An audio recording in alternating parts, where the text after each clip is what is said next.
dessus, vas-y. Salut tout le monde, alors aujourd'hui nouvelle vidéo. Salut.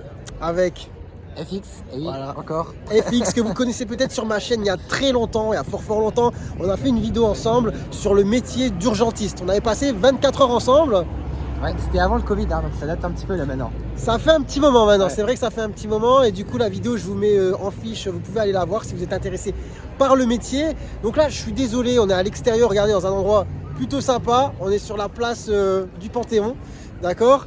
On a mangé ensemble, ça faisait un moment qu'on s'était pas vu et en fait on avait décidé de parler de quelque chose de, pas de nouveau, mais en tout cas qui concerne surtout FX et qui est en rapport avec la médecine. Ouais. Est-ce que tu peux nous faire un petit teasing? Ouais, bah c'est en fait une pratique un petit peu nouveau là que je pratique maintenant aux urgences, c'est l'hypnose. C'est quelque chose qui se développe de plus en plus et qui est vraiment pratique au quotidien, au niveau des urgences. Enfin, dis-moi ce que tu veux savoir en Ouais, fait. Si tu veux te exactement, raconter. donc moi je connais maintenant FX depuis un moment. Il est urgentiste pour ceux qui ne le savent pas et du coup il s'est formé récemment à l'hypnose médicale. Donc c'est lui qui va vous en parler un petit peu plus. Première question, c'est dans quelles indications justement en tant que médecin tu peux utiliser l'hypnose? Alors aux urgences, en fait, on la pratique nous surtout pour la douleur. C'est ce qu'on appelle l'hypnoanalgésie. Et l'avantage, c'est que aux urgences, quand on prend en charge les gens, ils viennent souvent parce qu'ils ont mal, donc ils sont assez réceptifs. Et l'objectif, c'est de soulager leur douleur avec de l'hypnose. Et les gens sont tout de suite réceptifs avec l'hypnose et on a des effets vraiment rapides. Voilà, ça fonctionne. Après, ça peut être, par exemple, idéalement, ce qui marche le mieux, je trouve, c'est Attends, on attend, il y a le bus. Désolé, j'ai pas de micro-cravate, etc. Donc s'il y a des bruits parasites, bon, c'est pas c'est forcément l'impro cool. totale. Improvisation totale. Voilà, en fait, ce qui marche le mieux, c'est carrément sur Attends, les... moto.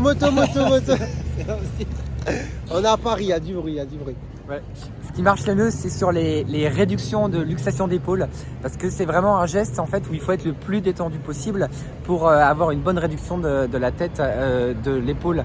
Et en fait, pour le coup, l'hypnose permet vraiment de faire un geste et d'avoir une efficacité vraiment rapide. Donc pour moi, c'est quelque chose où j'adore. Ok, pratiquer. très bien. Bon, bah écoutez, donc l'hypnose, ça existe. On n'est pas sur de l'hypnose mesmer, hein, d'accord? C'est Non. vraiment un truc cadré pour lequel toi, tu as été formé.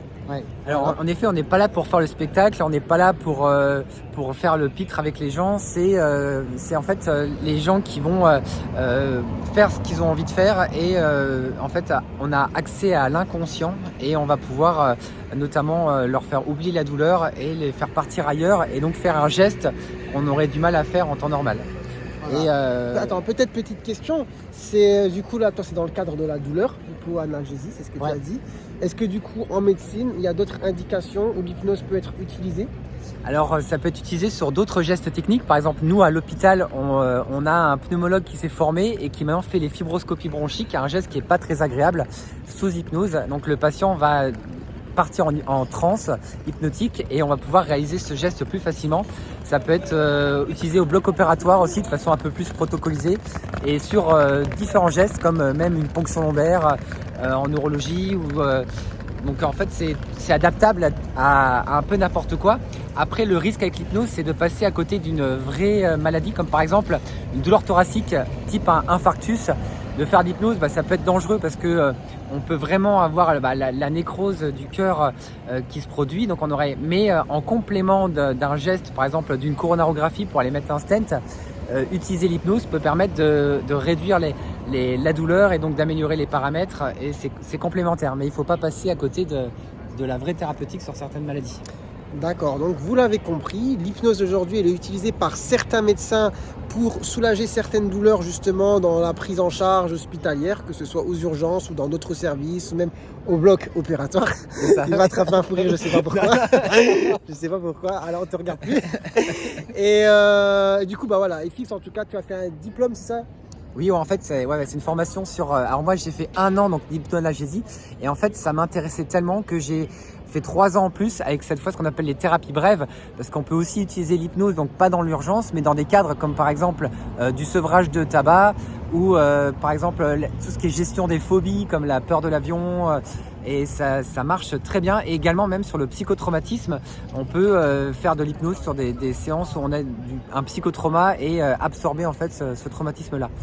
Voilà, ça c'est intéressant. En fait, Voilà. c'est ça la question que je posais tout à l'heure. Tu vois, quand tu as parlé de fibro, tout ça, moi j'étais plus sur les autres indications voilà, médical de l'hypnose. Donc on a parlé de sevrage. Et un autre élément où ça fonctionne très bien aussi, c'est ce qu'on appelle l'auto-hypnose, c'est-à-dire de s'auto-hypnotiser soi-même et du coup de gérer des situations de stress. Par exemple, moi, c'est ce que j'utilise maintenant lorsque je pars en intervention SMUR et je pars sur des interventions des fois difficiles comme par exemple des accidents, des pendus.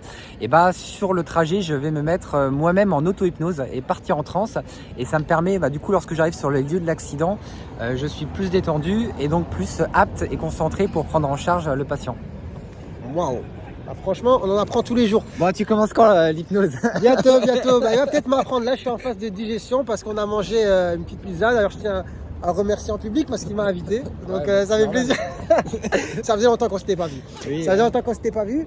Du coup, bon, écoutez, je pense que pour aujourd'hui, c'est suffisant. Après, évidemment, si vous avez des questions sur le sujet, n'hésitez pas à les poser en commentaire et peut-être qu'on fera une vidéo complémentaire, un peu moins à l'arrache parce que là, j'avoue. Avec les bruits ambiants et tout ça. Mais bon, c'était intéressant, on se voit pas tous les jours. Donc on s'est dit, voilà, il y a l'occasion de faire quelque chose quand même d'intéressant qui peut intéresser. Tout simplement, c'est quoi à dire, mais du monde. Et du coup, voilà, c'était sympa. Hein. Ouais, avec grand plaisir. Moi, ça fait plaisir de te revoir. Moi aussi. Bon, écoutez, les gens, nous on vous dit à très bientôt pour de nouvelles vidéos. Sur ce, ciao, ciao. Salut.